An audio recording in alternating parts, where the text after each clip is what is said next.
Our next award is the Spirit of Christmases Past, Present, and Future. And I think that it's particularly apropos that our next award goes to someone whose career has been responsible for delivering magic and joy for many generations in the past and most assuredly for many generations to come.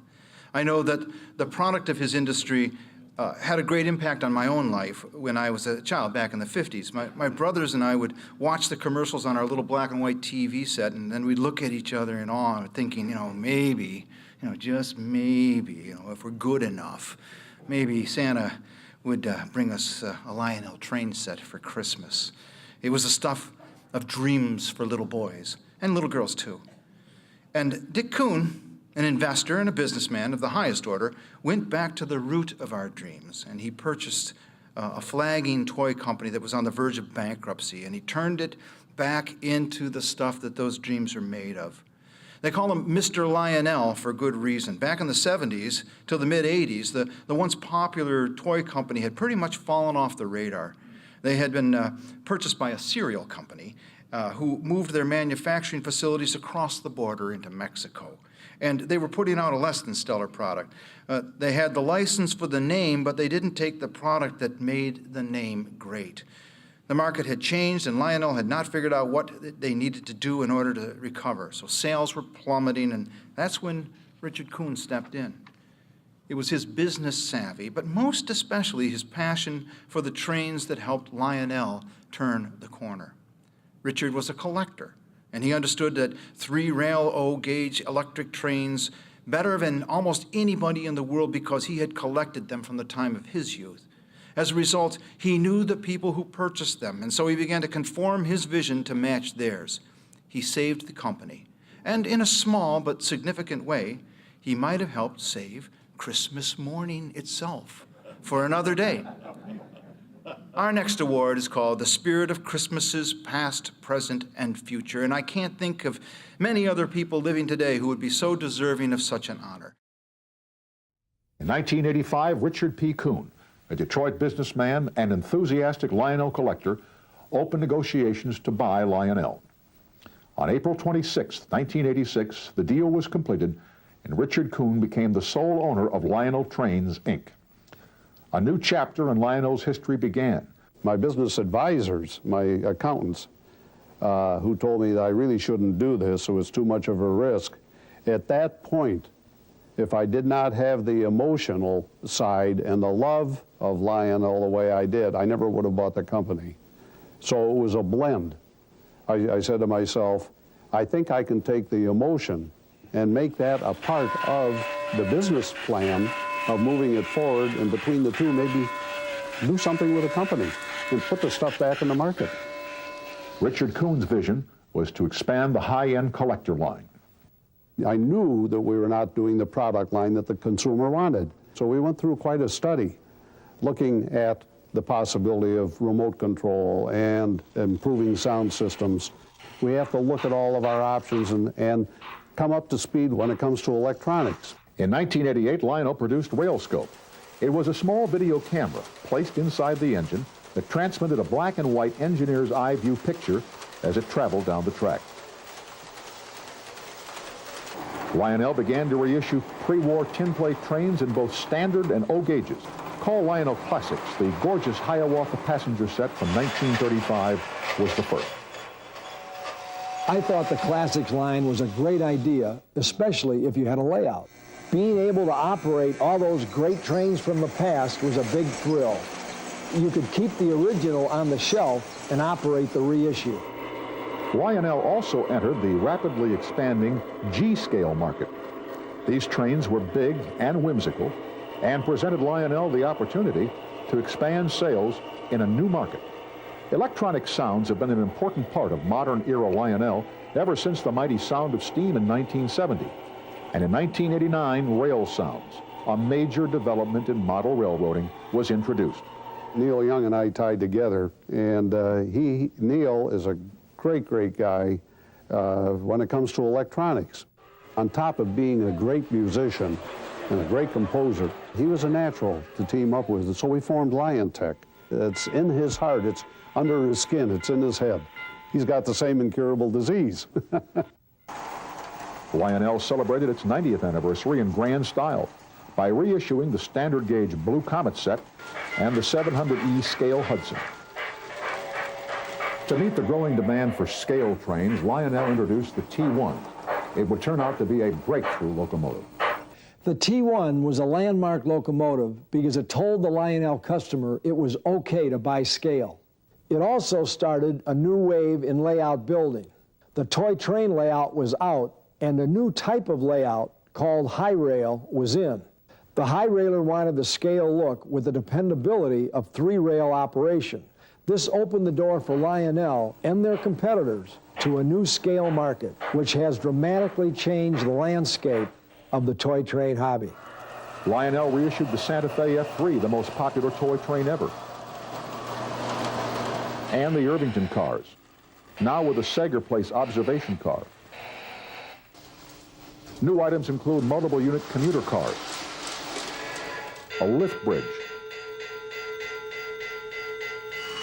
and the steam, clean, and wheel grind shop. In keeping with its tradition of showroom layouts, Lionel opened the Visitor Center in their headquarters building in Michigan. It featured a 16 by 45-foot layout and a wall depicting the company's history. Lionel, always the innovator, broke new ground once again with the introduction of Trainmaster Command Control. It allowed the operator to control his layout from anywhere in the room. Trainmaster Command Control also opened many new control options. Trainmaster Command Control revolutionized the operation of toy trains. It allowed the operator to control the trains while walking around the room. It opened a new world of possibilities. For example, locomotives now came with the authentic sounds of their prototypes, including the bell effects, whistles, brake squealing, diesel roar, and steam chuffing. In 1995, Lionel braced for yet another major change. Richard KUGHN, wanting to cut back his workload, sold the majority interest of Lionel to an investment group headed by Martin Davis, a well-known player in the high-stakes mergers and acquisitions game. Under KUGHN, Lionel had prospered, and some great trains were produced. And so on September the 29th, 1995, Lionel Trains, Inc. became Lionel LLC. The new Lionel hit the ground running. The new regime was eager to impress and came out with several new upscale items, including the Commodore Vanderbilt with scale heavyweight Pullmans, a weathered Norfolk and Western freight set, the Lionel Steel Service Station Special set, and a handsome, attractively priced New York Central GP9. There comes a time when you pass the baton on to younger people. That is the reality I came to. I talked to Neil Young. He said, oh my goodness, maybe I should get in the act on this thing. And that's when he brought in Martin Davis of Wellsprings, and that seemed like a pretty good fit. So I was comfortable with selling the company. I would hope that people would say that I was good for the company, that we were innovative, we brought new things into the marketplace. What we did when I owned the company for carrying on the real tradition of Lionel trains, which was the dreams of Joshua Lionel KUGHN, that we did a good job. Well, Dick KUGHN was fun to watch because he had great enthusiasms and he loved Lionel. He was like a kid in a candy store, or I guess I should say a kid in a hobby shop. Dick brought quality back to Lionel and he introduced new and exciting trains. He lowered the prices on starter sets so Lionel trains were available to a broader market. And like Joshua Lionel KUGHN, Dick was innovative. He worked with Neil Young to bring out the new sound and control systems. But the main thing Dick accomplished was to keep Lionel profitable so when it came time to sell, Lionel would be attractive to a new buyer. Dick picked up the torch when nobody wanted it and made the fire burn bright so it could be passed on. Dick KUGHN was totally immersed in every aspect of Lionel and loved every minute of it. Even today, I love Lionel products. I have them all. Ladies and gentlemen, please, let's give a round of applause for our next award recipient, Mr. Lionel himself, Richard P. KUGHN.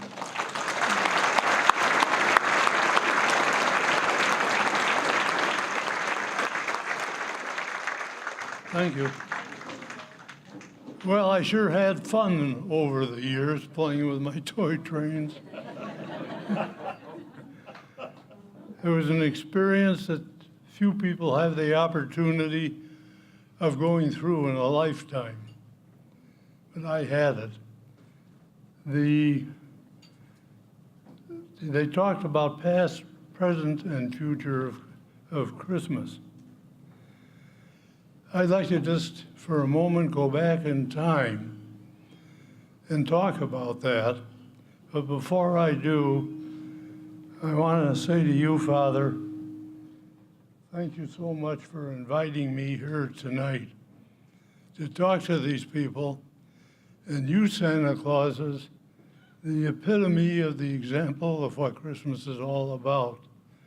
Loving and giving and just plain having fun, as exhibited here tonight.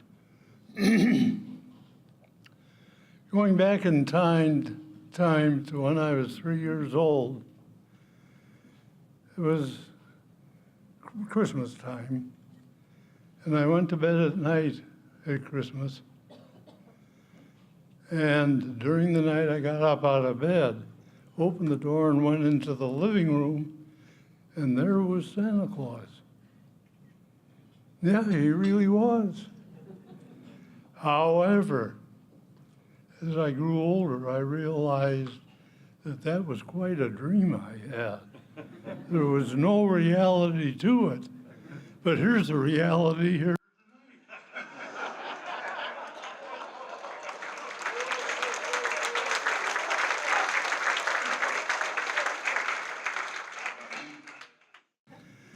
That was the beginning of my experience with Christmas. I was 3 years old. As the years went by, I started another piece of the memories of Christmas with a Lionel train. And I decided that I was going to put that under, I got one for Christmas from Santa. And I decided I was going to put that train under the tree down through the years. But I grew up and went on out to school and blah, blah, blah.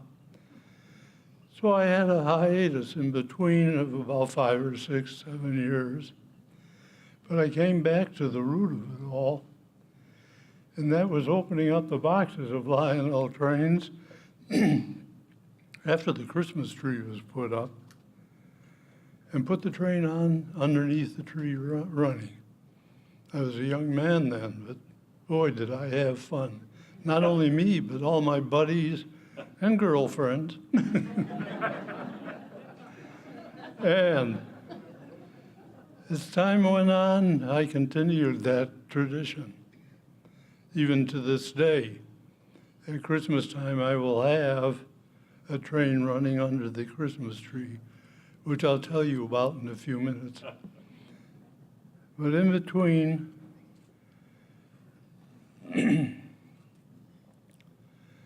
I learned that Christmas was not so much about my toy trains, other than the example they were setting for the younger generation and for the seniors in the world too.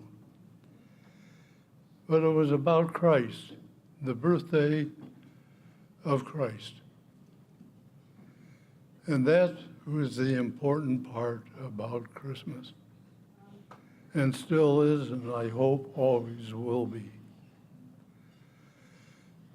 The years continued on, and I'm going to make this brief, other than to say before I step down from the podium, to you, Dr. Carson, and all the other honorees here tonight, what you, each of you in your own way, is an example of what this country is all about. Opportunity, love, sharing, and moving forward to make it a better place for all of us to live in. And I firmly believe in that. And I know all of you here I am sure do also. But back to the toy train under the Christmas tree. We